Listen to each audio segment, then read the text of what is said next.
30-minute business show designed for you, the entrepreneur, the startup, the small business person who's looking for help, looking for resources to grow their business and get funding.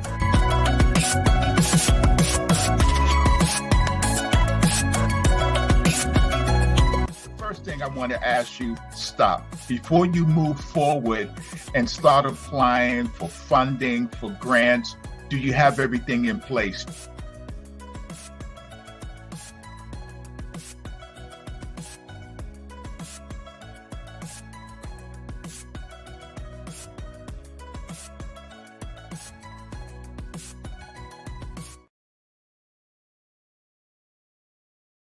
Hey, welcome to episode 3. Episode 3 is Finding Your Market Fit. My name is Eugene Campbell. I am your host. I'm a certified business coach from the ECCR Group. I want to thank the Liberian Radio and Television Network for bringing this show to you, this business 30-minute jam-packed show to you every Tuesday at 6 o'clock. We are here to support you, the small business owner, the entrepreneur, the startup, or just anyone who is curious about operating a business, starting a business, or expanding it. So we welcome you today. We are here today to inform you, to give you tools, resources that you need to grow your business. And think about becoming a sponsor with the Liberian Radio Television Network, where you can reach our community here and abroad. We'll be back in a few minutes to start and go over our topic today, finding your market fit. Attention all organizations, NGOs, and social clubs in and out of Liberia. Are you tired of relying solely on social media to run your operations? An effective web platform is your most important marketing tool, and that's where Tiamet.com comes in. Hello, my Liberian people. My name is Sophia, and I want you to consider this. 53% of consumers do online research about an organization before talking to someone from that institution. That means not having a website could be costing you opportunities. Step up your game and establish a professional online presence. Introducing our web platform designed specifically for 501c organizations, small businesses, and political organizations, social clubs, etc. At Tiamet.com, we understand how important it is to make a great digital first impression, which is why we offer you all the help needed to develop, maintain, and host NGOs and small and big organization websites by giving you a full suite of services that includes automatic billing for members, membership and visitor portals, first-class design and functionality, and much more. The best part is, it only costs $20 per month. Upgrade your image today with our customized web design services. Visit www.tiamet.com to get started. This is a Liberian-owned business. Welcome back to Startup Nation. Our topic today is finding your market fit. The first thing we want to tackle is we have to ask ourselves, what problem, what service or product that our business provide that addresses the need of a business? You know, I remember reading an autobiography where Henry Ford, Goodyear, and Firestone used to vacation together. And Henry Ford says, I'm going to start building automotives. And Goodyear says, well, you know what? You're going to need tires because you've got a problem. You need someone to help you build tires. And then Firestone says, well, I can help with that too. Not only can I help you with tires, but I can help service those cars. I can provide batteries. So one of the things that we have to learn as an entrepreneur, when we have a good idea or a good product, one of the things we have to find out, does it address the need of other business owners? Does it solve a problem? I was watching the Business Channel today, and I saw that there's a breakfast war that's taking place between Wendy's and McDonald's. And what they are trying to do is reach those business owners, parents who are on the go, don't have time to cook but they're looking for a way to get a quick, inexpensive breakfast. So what they are both doing, they are solving the problem of those who want a quick breakfast on the go. But one of the things I want to do right now, I want to introduce my guest. I've got a special guest. I'm going to ask Stephanie to come in and introduce herself and join with this conversation that we are having now. All right, good day, Stephanie. How are you? Good afternoon, Eugene. How's it going? Good, good. Would you take a minute to introduce yourself and tell everyone a little bit about your business? Yes, my business is called Ceramic Concept. It's actually a ceramic gallery that's based in West Philadelphia on 50th and Baltimore Avenue. I focus on carrying functional ceramic works, so think coffee mugs, plates, bowls, by artists of color, women, and local artists. And that's sort of a niche that not many people are filling, Great. and it's sort of unique and one of its kind that I've seen within the country. Great. One of the things that we're tackling today is market fit, but I want to break it down. And one of the things I always say to people, we are in the business of solving the problem. So when you started your business, you looked out there and you said, there's a need for what I do. Can you take us through that journey? Sure. So I went to school for art, and I decided pretty early on that I wanted to study ceramics. So ceramics meaning making things out of clay. Okay. So working with, and other people know it as pottery. So when I started school, I was really excited about the idea of doing pottery because I was always really creative. But the more and more I started not seeing people that look like me, so not seeing people of color, it was a very white male dominated field.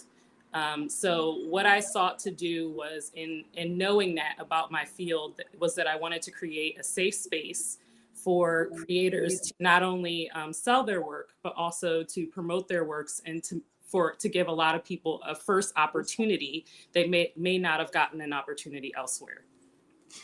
You know, a lot of times people don't follow through with their business plans because they've got all these negative winds, people saying no one's going to buy that, we don't need it, that's a silly idea. How did you overcome those voices in your ear that said, Stephanie, really? Ceramics? A Black entrepreneur? How did you overcome that to motivate yourself to say, this is really my mission and my calling? Well, when I started, when I came up with the concept for Ceramic Concept, I had been making pottery myself for a little over 25 years. And I'd been making and selling it out in the world of ceramics. But the idea of owning a gallery seemed sort of foreign to me. But I had this idea, I had a lot of research, I had the artists that I wanted to carry, and I just I stuck with my dream because I opened during the pandemic, which was Okay. a time where everyone it was like the not the smartest time to start a small business. But it's actually interesting because I opened it up in the neighborhood where I was born and raised, and a lot of my community rallied around it, and they came out and they supported like tenfold, and they came out and they showed their support for me. And it also served as a way to educate people about artistic fields that were outside of what we normally know as Black people, which is like painting and photography. Well, that's great. You know, and I always say to people, sometimes opportunities come at the most inconvenient time. You know, someone gets a job and their job is in Michigan. I don't want to go to Michigan. I want to stay in Philly, but that's where it's at. You've got this contract. You're not really ready, but this contract is something important.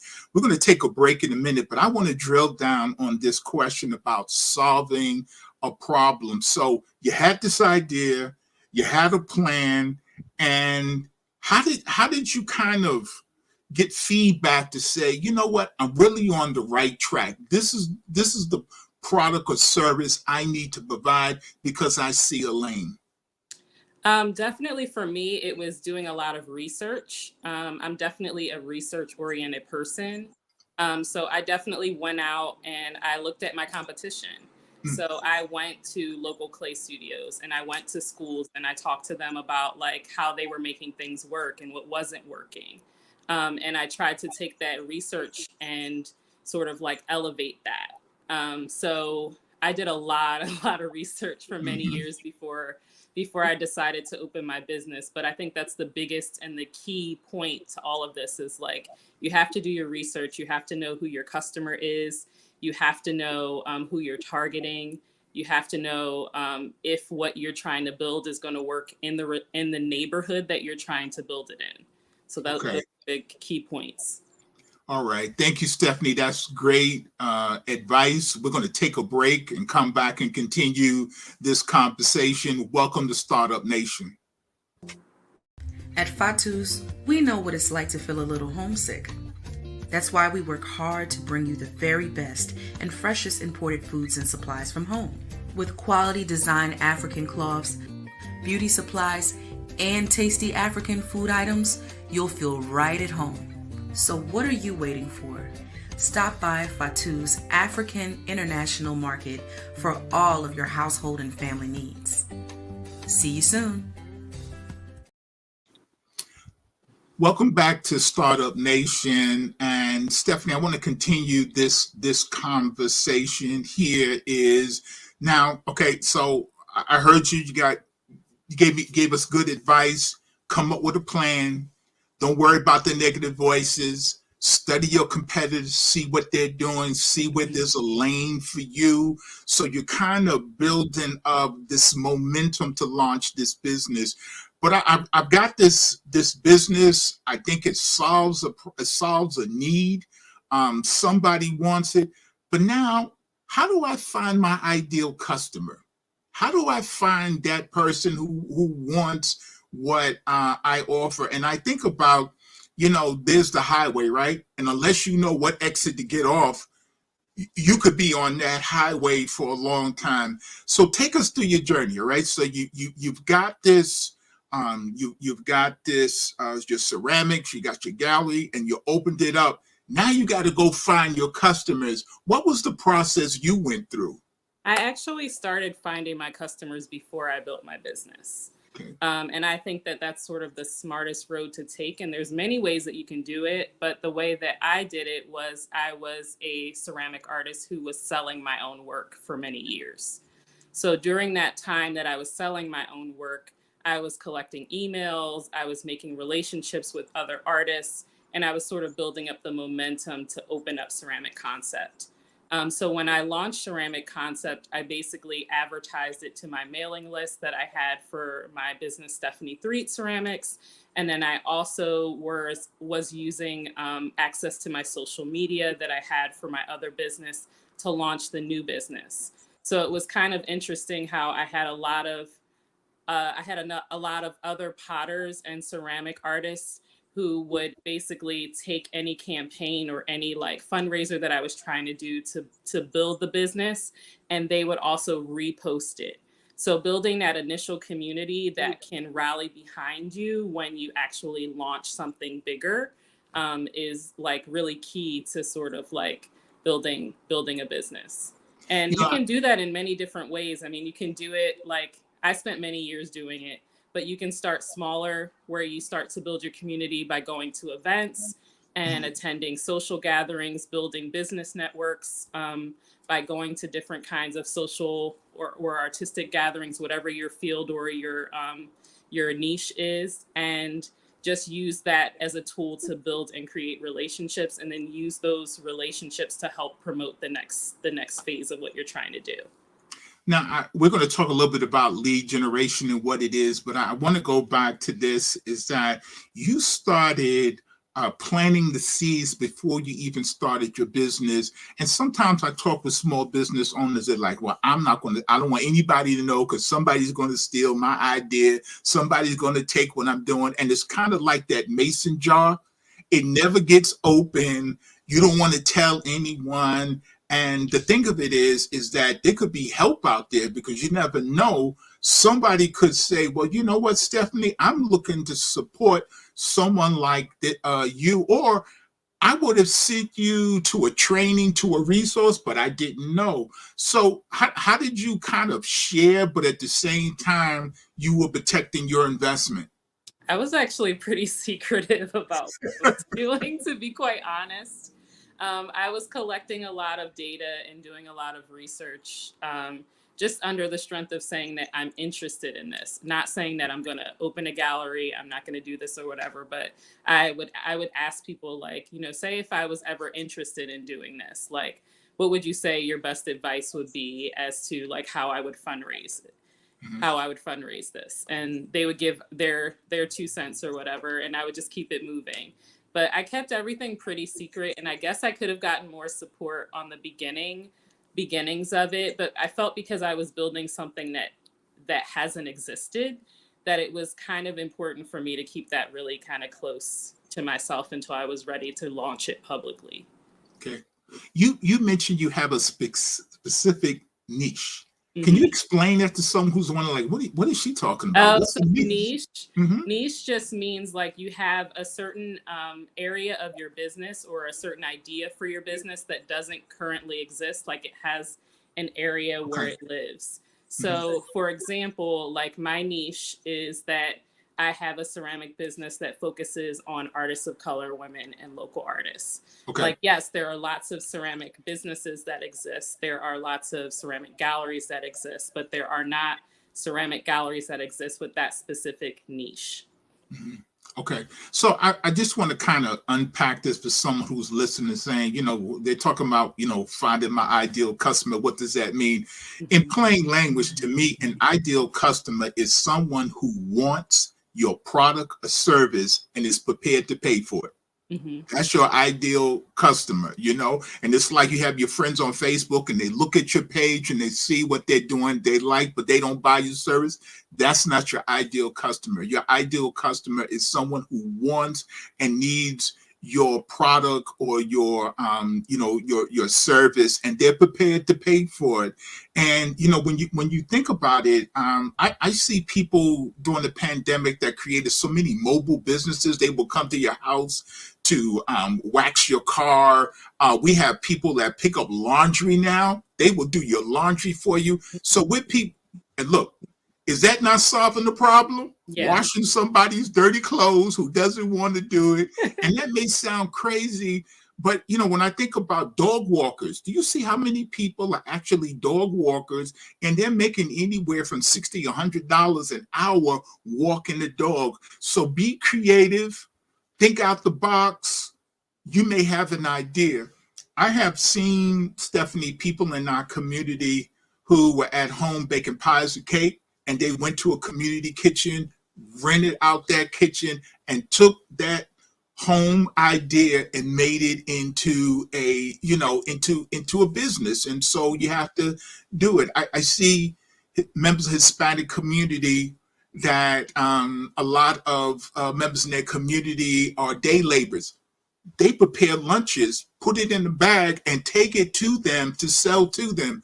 They are solving the problem of someone who is working at a transit job who is hungry. And so this is very important. But finding your ideal customer is someone who right? So Stephanie, when somebody walks into your shop and they say, "Oh, I want that," or somebody who needs, and that's the better customer. Stephanie, I need that piece of artwork in the back. And that's what you want to try to do, is create that. We're going to take a break and continue this conversation. Stay tuned to more of Startup Nation.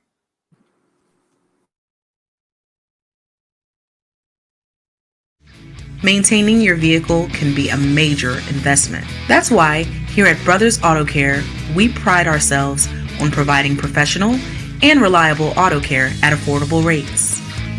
Whether you need an inspection, new brakes, or diagnostic reports, our skillful and experienced mechanics are here for you every step of the way. Call Brothers Auto Care now to schedule your next auto maintenance and repair service. At Brothers Auto Care, we help you drive home with peace of mind.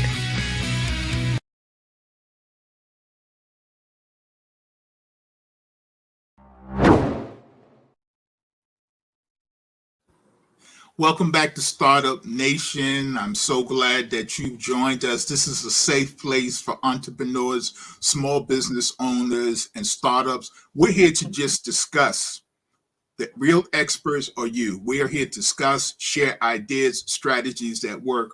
Stephanie, the last thing I want to talk about, because we're talking about market fit, and one of those things is lead generation. Okay, what is lead generation? And in layman's term, it's the process that you take to reach your clients and to market yourself to them. But what does that mean for you, Stephanie? What's lead generation for you? Well, I have many ways that I reach my customers. I primarily use social media as a way to reach my customers. So I have an Instagram page that I post reels and I post videos and I post content on. A lot of my customers actually use my Instagram page as a way, sort of like a shopping list for when they come into the store. So they will actually screenshot some of the items that I post and they will start to make like a shopping list for themselves. And then when they come in, they kind of know what they're already looking for, which makes it really easy for me to work with clients because they already come in knowing what they want. It also is a way for me to reach new clients because I have some people that tag posts or repost a post. And then I also I'm starting to use email marketing, which I think will make a big difference in my business. And if people think that email is dead, it's really not. A lot of people like to point and click on things, and it's going to be a new way for me to help market some of the new workshops and some of the new things that we're launching for summer. And we have a really jam-packed June coming up. So, Stephanie, what do you say to old dinosaurs like me? And they tell you, I don't do Facebook, I don't do TikTok, I don't do any of that. What do you say to old dinosaurs like me? So to old dinosaurs like you, I would say that there are always interns. There are Okay. always interns who are young and who use this technology frequently and who are very good at it. And I always say, like, employ a younger person to do these tasks that you are not equipped to do, because it comes really easy to them. And a lot of times they enjoy doing it. Okay, thank you for calling me an old dinosaur.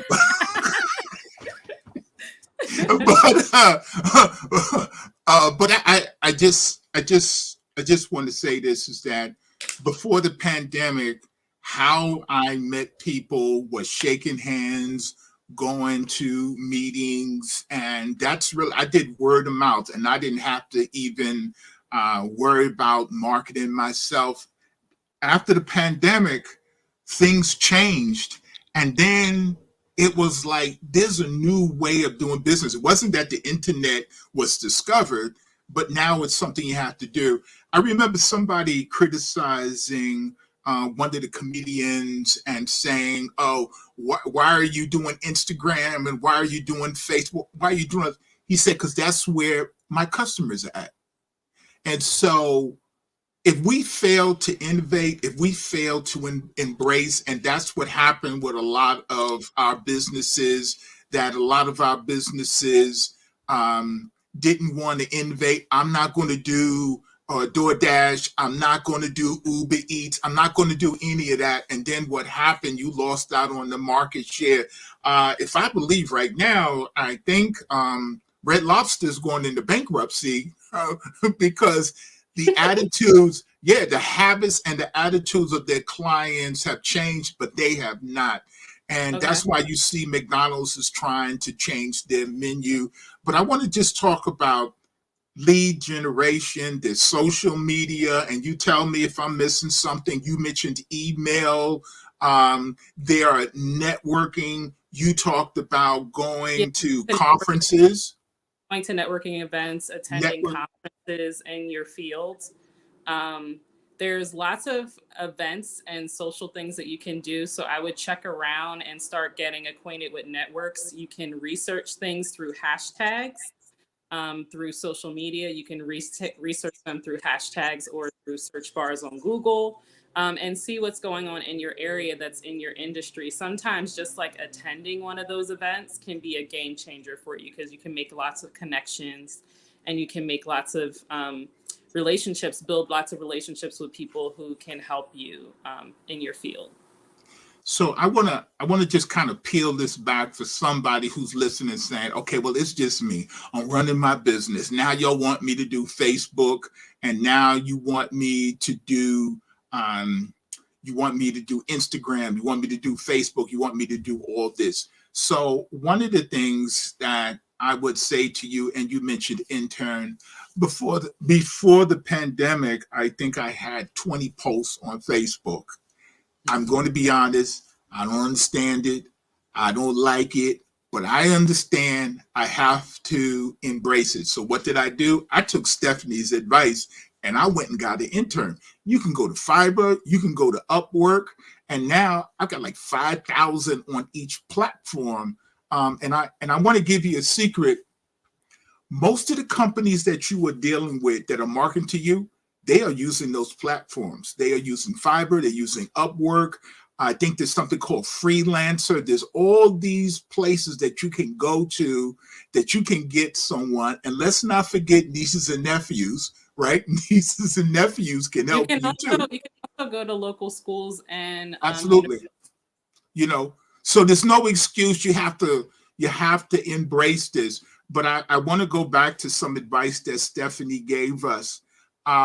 Stephanie, you said that you're still doing emails. And so do we make a mistake sometimes because we're on one platform and then we just totally neglected the other?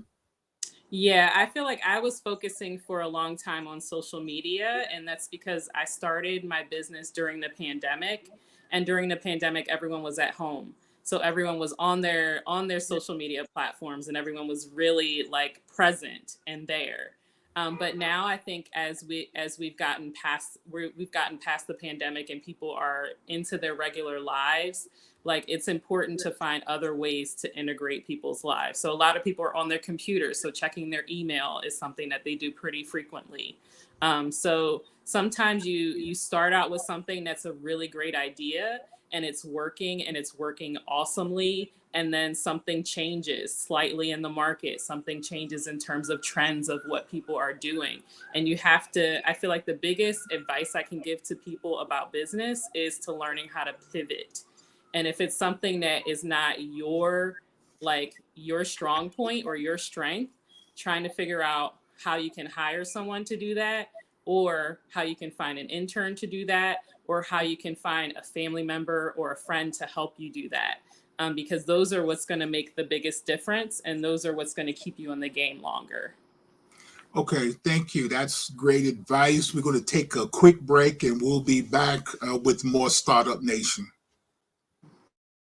Celebrating the lives of our dearly departed loved ones is no easy task. That's why you become family the minute you walk through the doors of the Exodus Funeral Chapel. Exodus Funeral Chapel is deeply committed to helping you navigate your way through this difficult time. Our services are reliable, affordable, and professional. Call us, visit our website, or feel free to stop by in person for your consultation. At the Exodus Funeral Chapel, we believe in the dignity of your loved ones. Empathy and respect is the goal of our staff. Exodus Funeral Chapel. Empathy, respect, and dignity.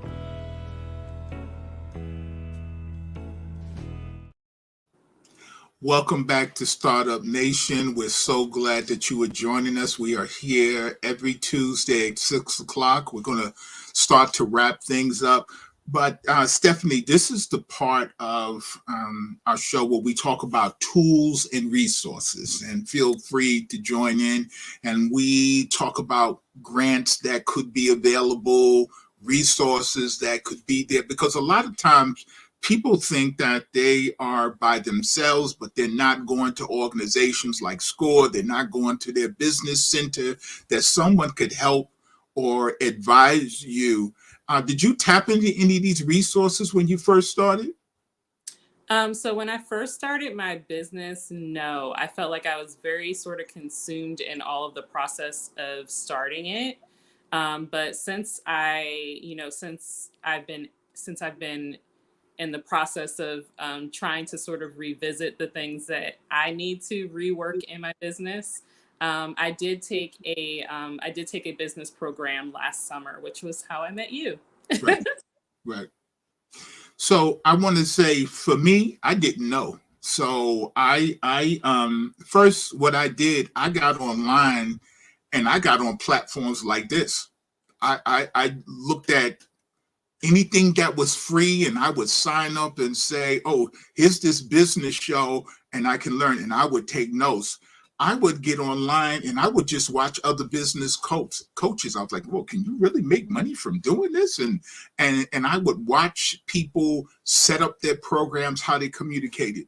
I then, went to a lot of Black meetings to watch how people talked about their product and services. I remember going to conferences and I was embarrassed. I didn't even have a business card.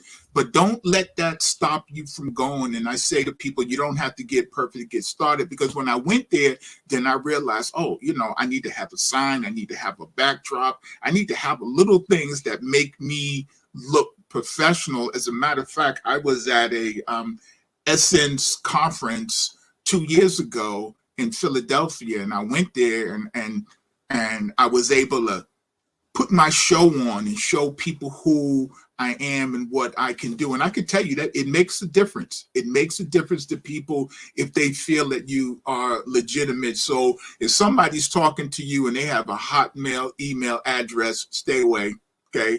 If they're telling you that they don't have a website yet, but go to their friend's website and you can get an idea what they're doing, stay away. If they are part of an affiliate and nothing is in their name, so just be mindful of that. But there are a lot of resources that you can reach out to. So when I started my business, I reached out to an organization called Pro Bono, and they helped me legally apply for my incorporation in 501c3. It would have cost me probably about $1,500 to do that.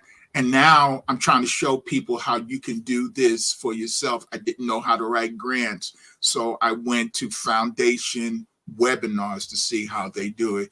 So some of the resources that we want to talk about today is, number one, I mentioned last week, grants.gov. Grants.gov is very important. And I want to, Stephanie, I want to take a moment here because I have to always remind myself, we are talking to an international audience, right? This is grants.gov. When you go there, and I just wanted to show you on this page, you can put in the search bar international, and you will see whatever funding opportunities that there are. There could be something for water conservation, environmental services. So it's something that you should really do. And by the way, this website is free. This is a government website. So it's grants.gov.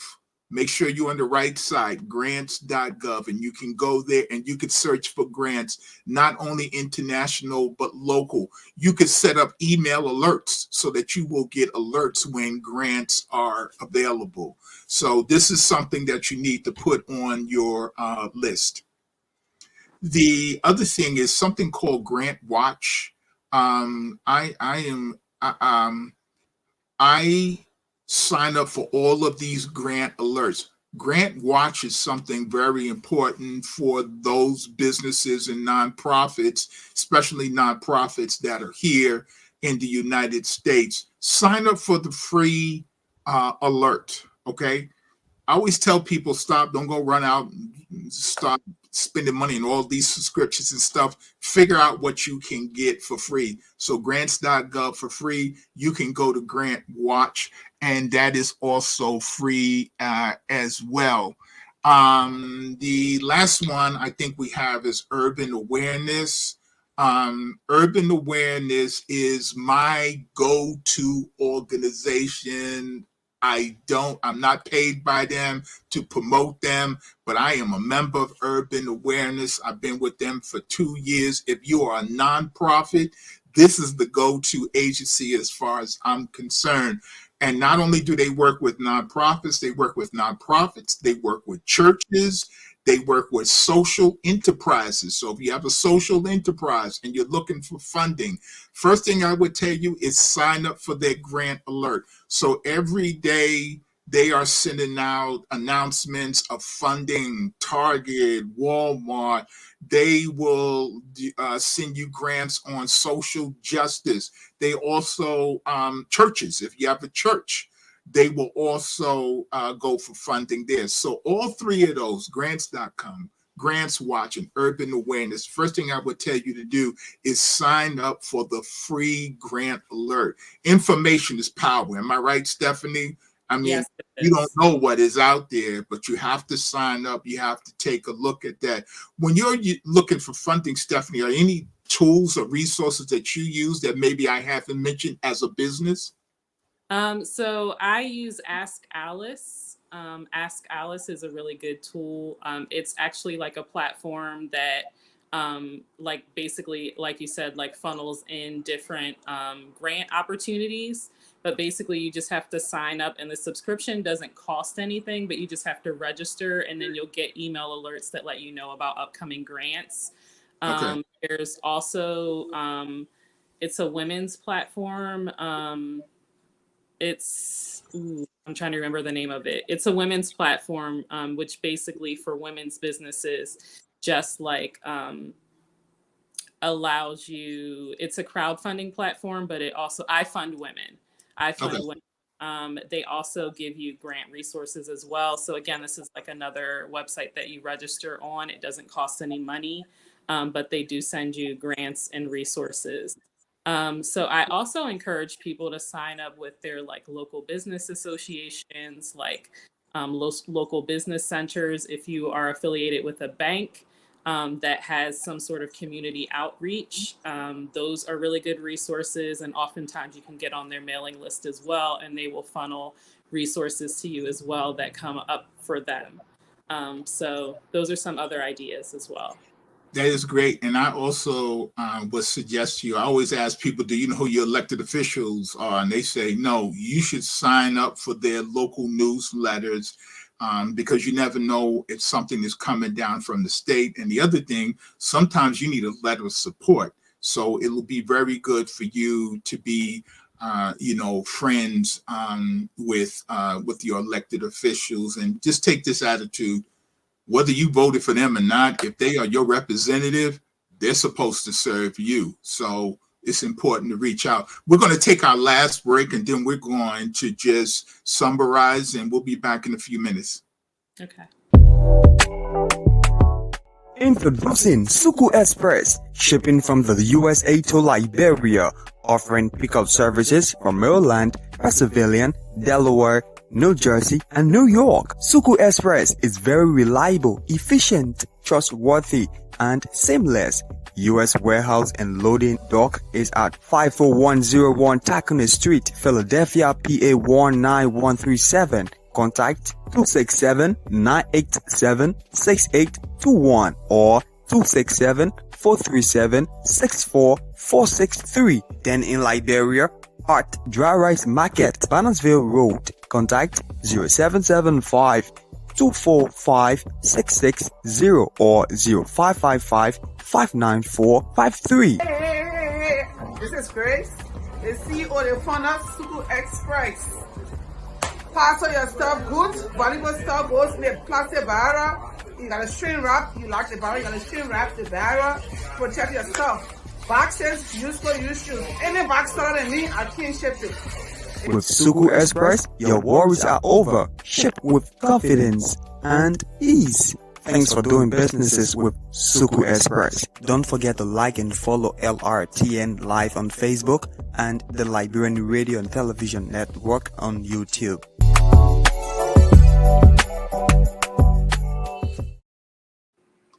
Welcome back to Startup Nation, and I want to remind you too to go like the Liberian Radio Television Network Facebook page and think about becoming the sponsor. I saw someone in the chat said that they were watching live from Liberia.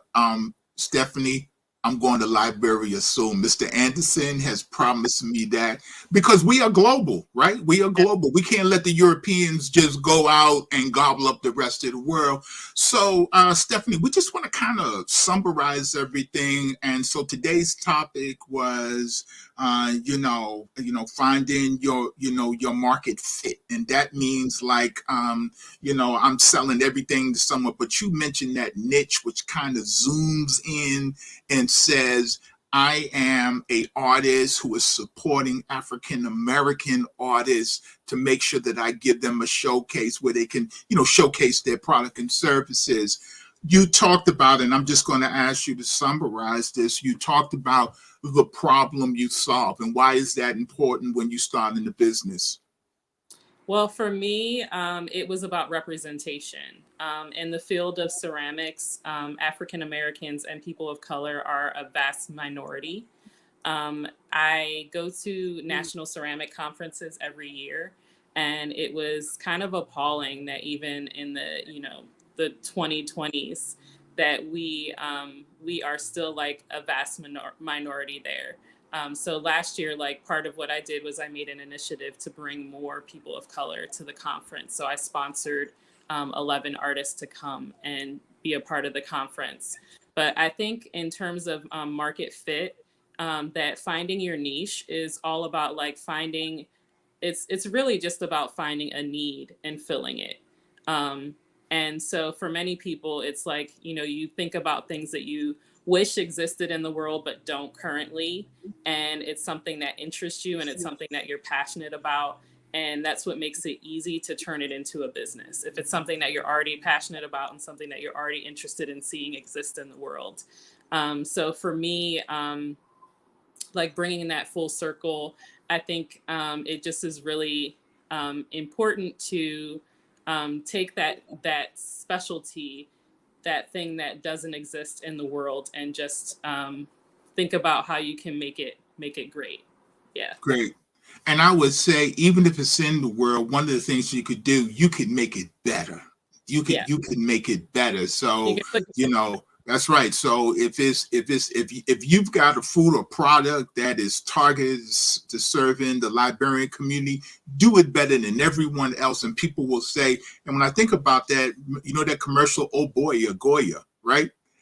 So there's a whole market that the Hispanic community has created where they have their products there. And I remember in Harlem, we had Sylvia's, and Sylvia's got her products on there. But whatever you're doing, do it better than everyone else. So we want to thank you, and here are your takeaways from today. Find your market fit.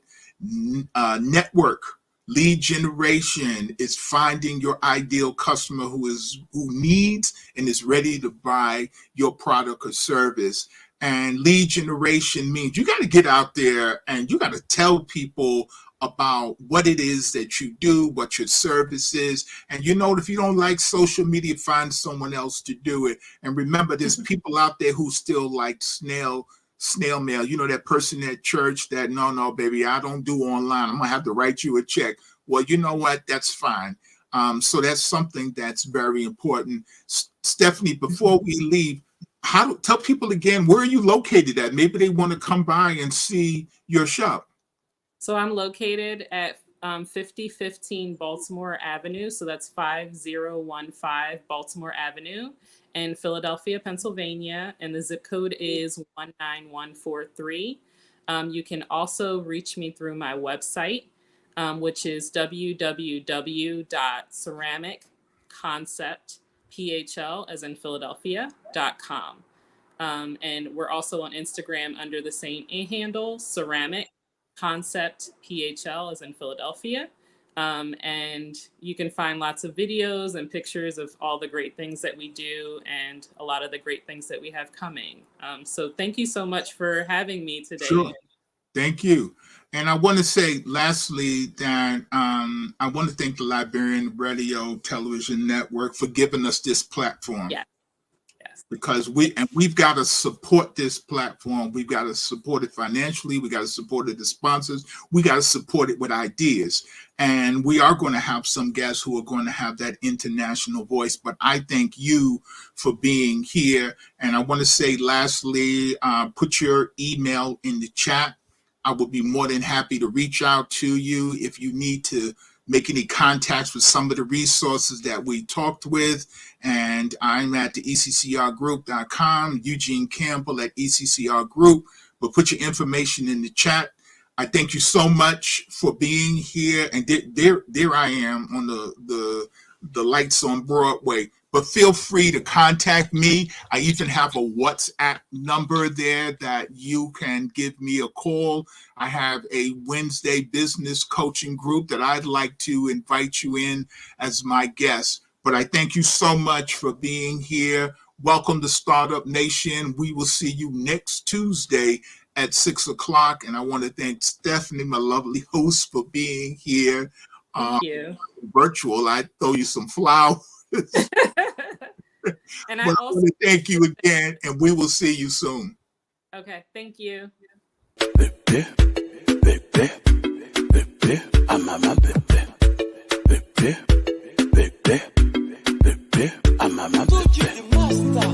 I go, I done see so many things. I said I think again, nobody compared to you. I go, I done see so many things. I said I think again, nobody compared to you. So many times you draw a line and I cross it. Look at me, you tell me, biggie, stop it. The thing that you doing, you know, and I walk it. And I hear you, I will, I start in the bluff it. Mama, oh, mama, oh, mama, when they away, they do what I'm up to, boy, oh, I'm away, ya power, I